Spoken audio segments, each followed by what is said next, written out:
ఎలక్షన్కి ముందు జగన్మోహన్ రెడ్డి గారు చేసినటువంటి అతిపెద్ద తప్పేందయా అంటే చంద్రబాబు నాయుడు గారిని అరెస్ట్ చేయడం. ఎవరు ఒప్పుకున్నా ఒప్పుకోకపోయినా ఇదే నిజం. కాకపోతే చంద్రబాబు నాయుడు గారు కూడా అదే తప్పు చేయబోతున్నారా అన్నది అతిపెద్ద ప్రశ్న. అంటే చంద్రబాబు నాయుడు గారు ఇప్పుడు జగన్మోహన్ రెడ్డి గారిని అరెస్ట్ చేయబోతున్నారా అన్నది అతిపెద్ద ప్రశ్న. ఇక్కడ స్క్రీన్ మీద మీకు ఒక ఫోటో కనిపిస్తున్నది. ఈ ఫోటోలో చంద్రబాబు నాయుడు గారు, పవన్ కళ్యాణ్ గారు, అటుపక్కన honourable governor of Andhra Pradesh Abdul Nazeer గారు కూర్చుని ఉన్నారు. కాకపోతే ఈ ఫోటో నేను మీకు ఎందుకు చూపిస్తున్నాను అంటే, ఈ ఫోటోను చూపించి కొంతమంది కూటమి కార్యకర్తలు, కూటమి నాయకులు జగన్మోహన్ రెడ్డి గారిని తొందరలో అరెస్ట్ చేయబోతున్నారు అని చెప్పేసి ఒక ప్రచారం అన్నది చేస్తున్నారు.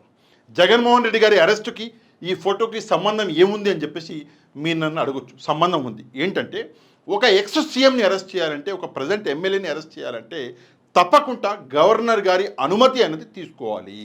ఆ అనుమతి తీసుకునే భాగంలోనే ఇక్కడ చంద్రబాబు నాయుడు గారు, పవన్ కళ్యాణ్ గారు వెళ్ళారు. అనుమతి తీసుకోవడానికే వెళ్ళారు, జగన్మోహన్ రెడ్డి గారిని అరెస్ట్ చేయడానికే వెళ్ళారు అని చెప్పేసి కొంతమంది కూటమి సభ్యులు డబ్బాలు కొట్టుకుంటున్నారు. కాకపోతే మీరు ఇదే ప్రశ్న నన్ను అడిగితే, నిజంగానే జగన్మోహన్ రెడ్డి గారిని అరెస్ట్ చేస్తారా అని చెప్పేసి నన్ను అడిగితే మాత్రం చెయ్యరు. ఎందుకు చేయరు అంటే, చంద్రబాబు నాయుడు గారు రాజకీయాలలో 45 సంవత్సరాల సుదీర్ఘమైనటువంటి అనుభవం ఉన్నటువంటి వ్యక్తి. 45 సంవత్సరాల అనుభవం ఉన్నటువంటి చంద్రబాబు నాయుడు గారికి చాలా బాగా తెలిసిన విషయం ఏంటంటే, జగన్మోహన్ రెడ్డి గారిని అరెస్ట్ చేసిన మరుక్షణము ఒక ఎమోషన్ అనేది క్యారీ అవుతుంది ప్రజల్లో. ఆ ఎమోషన్ అనేది జగన్మోహన్ రెడ్డి గారిని తీసుకెళ్ళి మళ్ళీ ముఖ్యమంత్రి కుర్చీలో కూర్చోబెడుతుంది. సేమ్ ఎలాగైతే చంద్రబాబు నాయుడు గారిని అరెస్ట్ చేస్తే జరిగిందో అదే 2029లో రిపీట్ అయ్యి జగన్మోహన్ రెడ్డి గారు మళ్ళీ ముఖ్యమంత్రి కుర్చీ ఎక్కే అవకాశం ఉంది. కాబట్టి చంద్రబాబు నాయుడు గారు ఆ తప్పు చేయడు. అయినప్పటికీ కూడా కొంతమంది కూటమి నాయకులు, కొంతమంది సానుభూతి పరులు అనాలి, నాయకులు అనడం కంటే సానుభూతి పరులు అరెస్టు జరగబోతుంది అని చెప్పేసి పాపం వాళ్ళు ఆనందపడుతున్నారు. కానీ అలా జరగడం అనేది కష్టమే. కాకపోతే చంద్రబాబు నాయుడు గారు నిజంగానే జగన్మోహన్ రెడ్డి గారిని అరెస్ట్ చేస్తే, నేను ఇందాక చెప్పినట్టు 2029లో కళ్ళు మూసుకొని ఇంట్లో కూర్చొని జగన్మోహన్ రెడ్డి గారు డైరెక్ట్గా ముఖ్యమంత్రి పదవి ఎత్తుకోవచ్చు. అట్లాంటి పరిస్థితులు ఉంటాయి. సరే, అరెస్ట్ అంటున్నావు, మరి ఏంది అరెస్టు, ఎందుకు అరెస్ట్ చేస్తారు అంటే, లిక్కర్ స్కామ్ అని చెప్పేసి ఒక కొత్త సినిమా తీసుకొచ్చారు. ఆంధ్రప్రదేశ్లో ఏదో లిక్కర్ స్కామ్ జరిగినట్టు, లిక్కర్ స్కామ్లో కొన్ని వేల కోట్లు, లక్షల కోట్లు ఎవరో దండుకున్నట్టు ఒక కొత్త కుట్ర అనేది మొదలు పెట్టడం జరిగింది. ఎవరు అంటే కూటమి, ముఖ్యంగా టీడీపీ, చంద్రబాబు నాయుడు గారు ఈ కుట్ర అనేది మొదలుపెట్టారు. లిక్కర్ స్కామ్ పేరు మీద జగన్మోహన్ రెడ్డి గారిని అరెస్ట్ చేసి తీసుకెళ్లి జైల్లో పడేసి ఇక్కడ వైసీపీ పార్టీని లేకుండా చేయాలి అని చెప్పేసి ఒక పెద్ద కుట్ర అనేది జరుగుతున్నది. ఇక్కడ మనందరికీ తెలుసు, వైసీపీకి ఏకైక నాయకుడు ఎవరు అంటే జగన్మోహన్ రెడ్డి గారే. ఆయన కుటుంబంలో వేరే నాయకులు ఎవరూ లేరు. ఇప్పుడు రేపు పొద్దున్న అన్ఫార్చునేట్గా జగన్మోహన్ రెడ్డి గారిని అరెస్ట్ చేస్తే ఆయన కుటుంబం నుంచి పార్టీకి సపోర్ట్గా నిలబడే వాళ్ళు ఎవరు లేరు. ఆయన పిల్లలు, జగన్మోహన్ రెడ్డి గారి పిల్లలు ఇంకా చిన్నపిల్లలు, వాళ్ళు చదువుకుంటున్నారు. నేను చాలాసార్లు చెప్పిన, జగన్మోహన్ రెడ్డి గారి భార్య గారు రాజకీయాలకు దూరంగా ఉంటారు, ఆమె రాజకీయాల గురించి మాట్లాడరు. జగన్మోహన్ రెడ్డి గారి తల్లి గారు జగన్మోహన్ రెడ్డి గారిని ఆల్రెడీ ఆమె దూరం పెట్టారు. ఇక చెల్లి గురించా నేనేం చెప్పక్కర్లా, మీ అందరికీ నాకంటే చాలా బాగా తెలుసు. ఇట్లాంటి సిచ్యువేషన్లో జగన్మోహన్ రెడ్డి గారిని కొన్ని రోజులు జైల్లో పడేసి ఇక్కడ పార్టీని వీక్ చేయాలి అని చెప్పేసి ఒక కుట్ర జరుగుతుంది అని చెప్పేసి కొంతమంది అంటున్న విషయం నిజమే. కొంతమంది అంటున్నారు, కొంతమంది రాజకీయ విశ్లేషకులు కూడా ఈ విషయాన్ని ఒప్పుకుంటున్నారు. కాకపోతే జగన్మోహన్ రెడ్డి గారు లిక్కర్ స్కామ్ చేశారు అని చెప్పేసి ఎట్లాంటి ఆధారాలు లేవు. అట్లాంటప్పుడు అరెస్ట్ ఎట్లా చేస్తారు అని చెప్పేసి మీరు నన్ను అడగచ్చు. అరెస్ట్ చేయడానికి ఒక ప్రొవిజన్ ఉంది. ఉదాహరణకి ఢిల్లీలో లిక్కర్ స్కామ్ జరిగింది అని చెప్పేసి అక్కడ అరవింద్ కేజ్రీవాల్ని, ఆయన పార్టీ మంత్రులను కొంతమంది తీసుకెళ్లి జైలు పడేశారు.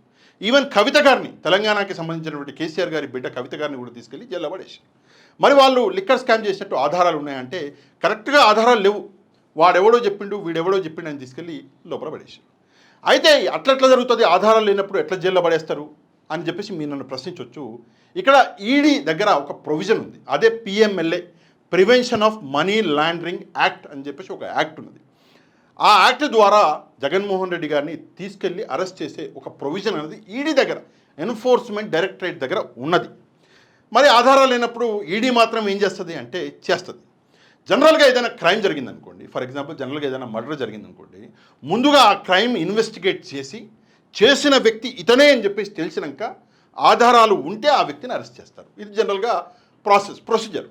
కానీ పిఎంఎల్ఏ యాక్ట్లో ఏముంటుందంటే, ఎవడో చెప్తే ముందుగా వ్యక్తిని అరెస్ట్ చేస్తారు, అరెస్ట్ చేసి లోపల పడేసి దాని తర్వాత ఇన్వెస్టిగేషన్ అనేది చేస్తారు. పిఎంఎల్ఏలో ఉంది అది. అందువల్లనే అరవింద్ కేజ్రీవాల్ గారు ఆయన పాపం చాలా రోజులు జైల్లో ఉన్నాడు, కవిత గారు కూడా 5 నెలలు ఏమో జైల్లో ఉన్నారు. అదిగాక అరవింద్ కేజ్రీవాల్ గారికి ఒక మంత్రి అయితే దాదాపుగా సంవత్సరం ఉన్నాడు జైల్లో, సంవత్సరం ఉన్నాడు. ఎట్లా అంటే సేమ్ పిఎంఎల్ఏ యాక్ట్ అని చెప్పేసి ఇక్కడ చెప్తున్నటువంటి విషయం. ఇదే పిఎంఎల్ఏ యాక్ట్లో జగన్మోహన్ రెడ్డి గారిని ఇరికించి జైల్లో సంవత్సరం 2 ఏళ్ళు పెట్టి ఇక్కడ వైఎస్ఆర్సీపీ అన్న పార్టీని లేకుండా చేయడము, లేదా వైఎస్ఆర్సీపీ అన్న పార్టీని అక్కడ తుంచేయడము, అంటే షర్మిల గారిని పెట్టి తుంచేయడము చేసే ఒక కుట్ర జరుగుతున్నది, 2 ముక్కలు చేసే ఒక కుట్ర అన్నది జరుగుతున్నది అని చెప్పేసి కొంతమంది రాజకీయ విశ్లేషకులు చెప్తున్నటువంటి మాట. మళ్ళీ నేను అంటున్నానని చెప్పేసి నన్ను తీసుకెళ్ళి లోపలేస్తారు. సరే, లిక్కర్ స్కామ్ పొద్దున లేస్తే రాత్రి దాకా లిక్కర్ స్కామ్. పచ్చ మీడియాకి అయితే ఏం పనిపాడు ఉండదు, వాళ్ళ దగ్గర న్యూస్ ఏం లేదనుకోండి, ఇలా పొద్దుటి నుంచి మొత్తం సప్పగా ఉంది, ఏం న్యూస్ లేదు, ఏం చేయాలి, ఏమీ ఇంపార్టెంట్ న్యూస్ లేదే, ఏం చేయాలని చెప్పేసి లిక్కర్ స్కామ్ని పట్టుకొస్తున్నారు. ఏం లేనప్పుడు లిక్కర్ స్కామ్ని పట్టుకొస్తున్నారు. ఇక లిక్కర్ స్కామ్ని పట్టుకొచ్చి వాడిని ఎవరినో కూర్చోబెడతాడు, వీడిని ఎవరినో కూర్చోబెడతారు. అసలు వీళ్ళకి ఏమీ తెలియదు, వాడేదో 4 ఒరుతాడు, వీడేదో 4 ఒర్లేసి ఆ టీవీ అన్నది కట్టేసి వెళ్ళిపోతారు. ప్రజల మనసుల్లో ఒక విషయాన్ని నాటేసి వెళ్ళిపోతారు. అదే ప్రస్తుతం జరుగుతుంది. ప్రస్తుతం ఆంధ్రప్రదేశ్లో జరుగుతున్నది ఇదే లిక్కర్ స్కామ్ అని చెప్పేసి. కాకపోతే ఇప్పుడు ఒక కొత్త విషయం అనేది మొదలుపెట్టారు. నిజంగా నాకు ఆశ్చర్యం అనిపించింది. ఏంటి ఆ కొత్త విషయం అంటే, జగన్మోహన్ రెడ్డి గారి పాలనలో 2019 నుంచి 2024 మధ్యలో అంట జగన్మోహన్ రెడ్డి గారు అందించినటువంటి లిక్కర్ తాగి కొంతమంది ఆసుపత్రులు పాలయ్యారు, ప్రజల ఆరోగ్యం చెడిపోయింది అని చెప్పేసి కొత్తగా ఒక కొత్త పాట మొదలుపెట్టారు. ఆ పాట కూడా ఎట్లుందంటే నిజంగా నవ్వొస్తున్నది. ఇక్కడ చూడండి, ఇక్కడ ప్రజా సంకల్పం అని చెప్పేసి ఒక ఈ పేపర్ ఉన్నది. ఈ పేపర్లో కొన్ని డీటెయిల్స్ ఇక్కడ ఇవ్వడం జరిగింది. కాకపోతే దరిద్రం ఏంటంటే Times of India, Hindustan Times, Deccan Herald లాంటి ఇంగ్లీష్ న్యూస్ పేపర్లలో కూడా తప్పుడు వార్తల్ని రాయడం అన్నది నిజంగా నేనైతే షాక్ అయిపోయాను. టైమ్స్ ఆఫ్ ఇండియా అంటే అదొక పెద్ద న్యూస్ పేపర్, డక్కన్ హెరాల్డ్ అంటే పెద్ద న్యూస్ పేపర్, అట్లాంటి పేపర్లలో కూడా తప్పుడు వార్తలు. కానీ నిజంగా నేను ఎక్కడ షాక్ అయిపోయానంటే వీళ్ళు రాసిన పద్ధతి, టెక్స్ట్ అందరూ కూడా ఎవడో డిక్టేషన్ చెప్తే రాసుకుంటారు కదా, ఎవడో చెప్తే రాసుకున్నట్టు అందరూ కూడా ఒకేలాంటి పదాలు వాడారు. ఉదాహరణకి మీరు ఇక్కడ చూసుకుంటే ఇక్కడ చూడండి, హిందుస్థాన్ టైమ్స్ వీళ్ళు రాసింది ఏంది, staggering 100% increase in alcohol related liver diseases during YSRCP rule. Staggering. కింద చూసుకుంటే డిహెచ్, డక్కన్ హెరాల్డ్, వీళ్ళు కూడా సేమ్ అదే పదం. ఇక్కడ చూడండి, స్టాగరింగ్ 100% ఇంక్రీజ్ ఇన్ ఆల్కహాల్ చెప్తున్నాయి కదా, ఎవరో పంపిస్తే వచ్చేసినట్టే కనిపిస్తుంది. అంటే చంద్రబాబు నాయుడు గారు ఈవెన్ ఇంగ్లీష్ పత్రికల్ని కూడా ఇన్ఫ్లుయెన్స్ చేసేటటువంటి ఆ రేంజ్కి వెళ్ళిపోయాడు. ఈరోజు రాజకీయ నాయకులు చెప్పినట్టుగా ఇంగ్లీష్ పత్రికలనే కాదండి, జనరల్గా మీడియా కూడా అట్నే మారింది. ఏం చెప్తే అదే డప్పు, సార్ రైట్ సార్, వేసేస్తాం సార్, రాసేస్తాం సార్, చెప్పేస్తాం సార్, ఇదే నడుస్తుంది. ఆరోగ్యం, జగన్మోహన్ రెడ్డి గారు ఆరోగ్యం పట్ల ఆయన ఎంత శ్రద్ధ వహిస్తాడో మనందరికీ తెలుసు. ఆయన చేసినటువంటి అన్ని పనుల గురించి నేను ఇక్కడ మాట్లాడలేను. ఇగో ఈ పేపర్లో అయితే డీటెయిల్గా రాసిండు, డబ్బాలు వేసి మరీ రాసిండు. ఈ డబ్బాలలో ఏముందంటే మందు ఏదైతే ఉందో మందు, అది అమ్మకాలు జగన్మోహన్ రెడ్డి గారి హయాంలో తగ్గినాయని చెప్పేసి ఉంది. మొత్తం మీకు చదివి వినిపించి మిమ్మల్ని బోర్ చేయరు. కానీ బీర్లు మందు గురించి ఒక 2 మాటలు ఈ డబ్బాలలో ఏం చెప్పిండు. 2014-15 మధ్యలో బీర్లు 1.74 కోట్ల కేసులు అనుకుంటావి అమ్ముడుపోతే, ఇక్కడ చూడండి 2019-20లో ఇక్కడ 2.12, అంటే ఎక్కువ. అంటే మరి జగన్మోహన్ రెడ్డి గారి హయాంలో ఎక్కువ అమ్ముడుపోయినాయి కదా అని చెప్పేసి మీరు అనొచ్చు. కాకపోతే చంద్రబాబు నాయుడు గారు దిగిపోయే టైంకి చూడండి 2.77 కోట్ల కేసులు పోయినాయి. కానీ జగన్మోహన్ రెడ్డి గారు రాగానే తగ్గినాయి. 2.77 నుంచి 18-19 మధ్యలో 2.77 కోట్ల నుంచి తగ్గి 2.12 కోట్లకి తగ్గింది. దాని తర్వాత ఇంకా తగ్గింది 2020-21 అంటే ఆ సంవత్సరంలో కరోనా కూడా ఉండే కదా, అందుకే 1 కోటి 50 లక్షల చిల్లర, 57 లక్షలు. దాని తర్వాత 21-22లో ఇంకా మనం చూసుకుంటే 82 లక్షలు, అంటే కోట్లలో ఉన్నటువంటి కేసులు తగ్గినాయి. ఉదాహరణకి మొన్న జగన్మోహన్ రెడ్డి గారు పదవి నుంచి దిగిపోయే సమయానికి బీర్లు 1.12 లక్షల కోట్ల కేసులు అమ్ముడుపోయినాయి. 1.12 లక్షల కేసులు. చంద్రబాబు నాయుడు గారు ఉన్నప్పుడు దిగిపోయే సమయానికి 2.77. మరి వ్యత్యాసం మనకి ఇక్కడ క్లియర్ కనిపిస్తుంది. జగన్మోహన్ రెడ్డి గారు దిగిపోయే సమయానికి సగం చేసిండు ఆల్కహాల్ని, సగం మందిని మందు తాగే వాళ్ళని మార్చేసిండు. తాగండ్రా మీ కుటుంబాలు ఉన్నాయి, వద్దులేండి గలీజ్ మాట వచ్చింది, కూర్చిపోతారు, వద్దు, సంపాదించే సంపాదన కుటుంబానికి పెట్టుకుంటారా అని చెప్పేసి చెప్పిండు. ప్రజలు విన్నారు. సరే, అది మరి కోప్పడి చెప్పిండా, రేట్లు పెంచి చెప్పిండా, మందు అవైలబుల్ లేకుండా చేసిండా అన్నది అది వేరే సంగతి. చేసిండు, చాలా మందు షాపులను బంద్ చేసిండు, డిజిటల్ పెంచలేదు. ఇది జగన్మోహన్ రెడ్డి గారు చేసినటువంటి పని. ఇక ఆరోగ్యం గురించి, ప్రజల ఆరోగ్యం గురించి జగన్మోహన్ రెడ్డి ఆలోచించలేదా? నిజంగా సిగ్గుచేటు. ఉదాహరణకి ఒక చిన్న విషయం ఇక్కడ మీకు చెప్తాను, కొంచెం జాగ్రత్తగా చూడండి. చంద్రబాబు నాయుడు గారి హయాంలో 2014 నుంచి 19 మధ్యలో ఆరోగ్యశ్రీలో ప్రొసీజర్లు ఎన్నుండి అంటే 1059, కేవలం 1059 ప్రొసీజర్లు ఉండే. వేరే ఏదైనా జబ్బు వస్తే, ఈ 1059 కాకుండా వేరే ఏదైనా జబ్బు వస్తే ప్రైవేట్ హాస్పిటల్కి వెళ్ళి కోట్ల రూపాయలు ఖర్చు పెట్టాలి, లక్షల రూపాయలు ఖర్చు పెట్టాలి, వేల రూపాయలు ఖర్చు పెట్టాలి, వందల రూపాయలు ఖర్చు పెట్టాలి. అది పేదవాడి పరిస్థితి. ఆ పరిస్థితిని చూసిన జగన్మోహన్ రెడ్డి గారు ఏం చేసిండు అంటే, ఈ ఏదైతే 1059 ప్రొసీజర్లు ఉన్నాయో వాటిని పెంచి 3257 ప్రొసీజర్లు చేసిండు. ఎంత పెద్ద విషయం, ఎంత పెద్ద విషయం. 1059 నుంచి 3257 చేసిండు జగన్మోహన్ రెడ్డి గారు ప్రొసీజర్ని. సరే, దవాఖానాల పరిస్థితి చంద్రబాబు నాయుడు గారి హయాంలో 820 హాస్పిటల్ మాత్రమే ఆరోగ్యశ్రీ హాస్పిటల్ ఉండే. వాటిని పెంచి ఏం చేసిండు అంటే 2543 చేసిండు.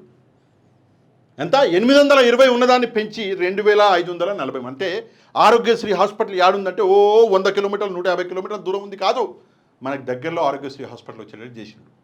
అది మొగోడు చేయాల్సిన పని. ఆరోగ్యం గురించి ఆలోచించే మొగోడు ఎట్లా చేస్తాడు? అదే కాకుండా 5 లక్షలు ఉన్నటువంటి ఆరోగ్యశ్రీని 25 లక్షలు చేసిండు. 25 లక్షలు చేసిండు. మొత్తము 5 ఏళ్లలో 53 లక్షల మందికి ఆరోగ్యశ్రీ సేవలను అందించాడు జగన్మోహన్ రెడ్డి. ఇది మగతనం అంటే, ఇది ప్రజలకి మంచి చేయడం అంటే. నిజంగా గర్వంగా ఉంది, చాలా గర్వంగా ఉంది. అదీ కాకుండా 5,000 చొప్పున ఆరోగ్య ఆసరా అందించాడు జగన్మోహన్ రెడ్డి గారు. అంటే ఆరోగ్యశ్రీలో కాలు ఇరిగింది, వచ్చిండు, ఆపరేషన్ చేయించుకున్నాడు, ఇంటికి పోతే ఎట్లా తింటాడు, ఏం తింటాడు? సంపాదించలేడు కదా, కాలు ఇరిగింది, చేతులు 5,000 పెట్టి పోనాయన ఇంటికి పోయి ఖర్చు చేసుకో అని చెప్పేసి డబ్బులు ఇచ్చిండు. 5,000 చొప్పున ఆరోగ్య ఆసరా అందించిండు. ఇక్కడ మనం నిజంగా గర్వపడాలి. 25,27,870 మందికి ఆరోగ్య ఆసరా అందించిండు. ఎంత అంటే 1,310 కోట్లు అందించిండు. ఇది ఆరోగ్యశ్రీకి జగన్మోహన్ రెడ్డి గారు చేసినటువంటి పని, మంచి పని. ప్రజల కోసం జగన్మోహన్ రెడ్డి చేసినటువంటి మంచి పని. ఇవి చాలామంది మీకు చెప్పుంటారు, మీరు చాలాసార్లు వినుంటారు. జగన్మోహన్ రెడ్డి ఆరోగ్యశ్రీలో హాస్పిటల్ పెంచేసిండు, జగన్మోహన్ రెడ్డి ప్రొసీజర్లు పెంచేసిండు. మీకు తెలవని కొన్ని విషయాలు చెప్తాయి. ఇవాళ ఒక 2-3 విషయాలు మీకు తెలవనివి. ఈవెన్ నేను కూడా ఆశ్చర్యపోయినా. ఇక్కడ చూడండి ఏంటో, 5 లక్షలు ఉన్నదాన్ని ఇక్కడ మనం చూసుకుంటే 5 లక్షలు దాటితే ఇచ్చేవారు కాదు. దేన్ని అంటే క్యాన్సర్ వచ్చింది, క్యాన్సర్ ఖర్చు 7 లక్షలు అవుతుంది. లేదు ఆరోగ్యశ్రీలో 5 లక్షలు మాత్రమే ఉంది, కాబట్టి మీకు ఈ ప్రొసీజర్ ఇవ్వలేము, మీరు బయటికి వెళ్ళిపోండి, ప్రైవేట్ హాస్పిటల్కి వెళ్ళి 7 లక్షలు ఖర్చు పెట్టి మీరు క్యాన్సర్ ట్రీట్మెంట్ తీసుకోండి అనేవాళ్ళు.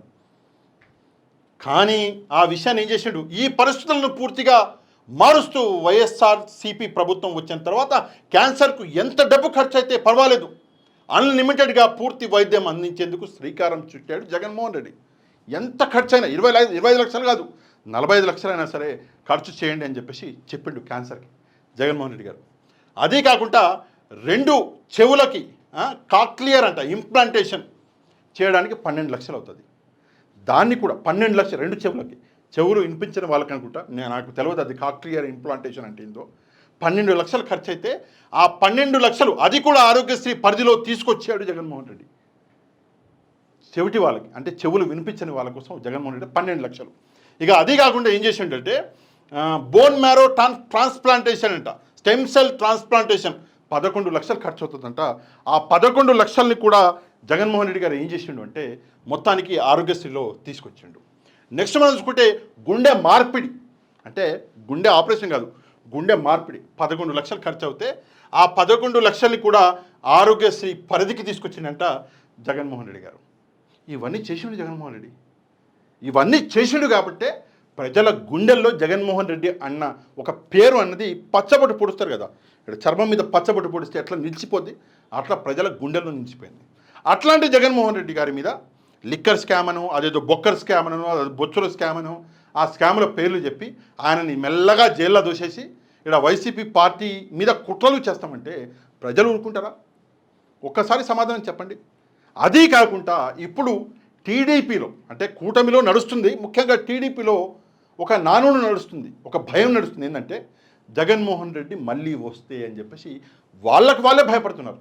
ఎందుకు భయపడుతున్నారు అంటే ఇప్పుడు దాదాపుగా 11 నెలల కాలంలో వీళ్ళు చేసిన మంచి ఏందో కూటమి నాయకులకు తెలుసు.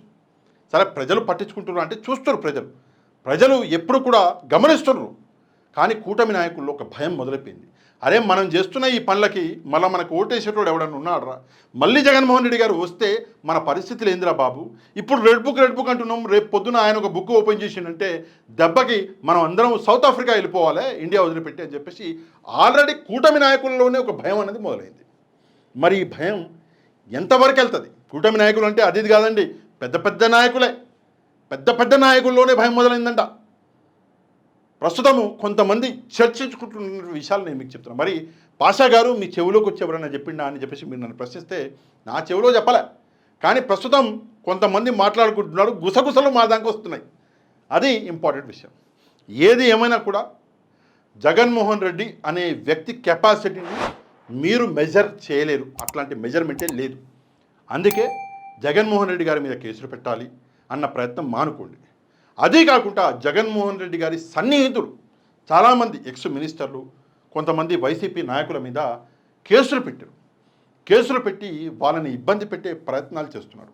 సరే కొంతమంది అయితే పార్టీ వదిలిపెట్టి వెళ్ళిపోయారు అనుకోండి, సరే పోయిన వాళ్ళు పోతారు, ఇక మనం ఏం చేయగలం? ఏమైనా చేయగలమా? పోయిన వాళ్ళకి హారతిచ్చి పంపించేసుడే. ఎందుకంటే వాడు పోతే వాడి ప్లేస్లో ఇంకోటి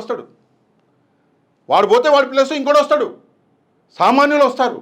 ఎవరైతే జగన్మోహన్ రెడ్డి గారిని కోసం నిలబడతారో, పార్టీ కోసం నిలబడతారో, ప్రజల కోసం పనిచేసే దమ్మున్నోళ్ళు ఉన్నారో వాళ్ళకి సీట్ అనేది పార్టీ ఇస్తుంది. అందులో ఎట్లాంటి సందేహం లేదు. వైసీపీ పార్టీ దగ్గర ఉన్నటువంటి ఒక మంచి విషయం అండి, అక్కడ ఎంత ధనవంతుడు, ఎన్ని డబ్బులు ఖర్చు పెట్టగలడు, ఎన్ని డబ్బులు పార్టీకి ఇవ్వగలడు అని చెప్పేసి ఆలోచన ఉండదు. దమ్ముందా లేదా, సింపుల్ ఒకటే ప్రశ్న, దమ్ముందా లేదా? దమ్మున్నోడు వెల్కమ్, దమ్ము లేనోడు బార్జావ్, అంతే. ఈ రెండే ఉంటాయి వైసీపీలో. మీరు ఈ విషయం మీద ఏమనుకుంటున్నారు? నిజంగా టీడీపీకి జగన్మోహన్ రెడ్డి గారిని, అంటే టీడీపీ కాదు కూటమికి జగన్మోహన్ రెడ్డి గారిని అరెస్ట్ చేసే దమ్ముందా లేదా అన్న ఈ ప్రశ్నకి మీ సమాధానం తప్పకుండా కమెంట్ చేయడం మాత్రం మర్చిపోవద్దు. ఈ వీడియోని లైక్ అండ్ షేర్ చేయడం మాత్రం మర్చిపోకండి. ఎందుకంటే లైక్ అండ్ షేర్ చేస్తే వీడియో అనేది ప్రజలందరి దాకా చేరుతుంది, వైరల్ అవుతుంది. అందుకే ఒక లైక్ అండ్ షేర్ చేయడం మాత్రం మర్చిపోవద్దు. ఎవరైతే మన ఛానల్ని సబ్స్క్రైబ్ చేసుకోలేదో ఛానల్ని కూడా సబ్స్క్రైబ్ చేసుకోండి. నెక్స్ట్ వీడియోలో మళ్ళీ కలుద్దాం. అంతవరకు థ్యాంక్ యూ వెరీ మచ్. జై హింద్.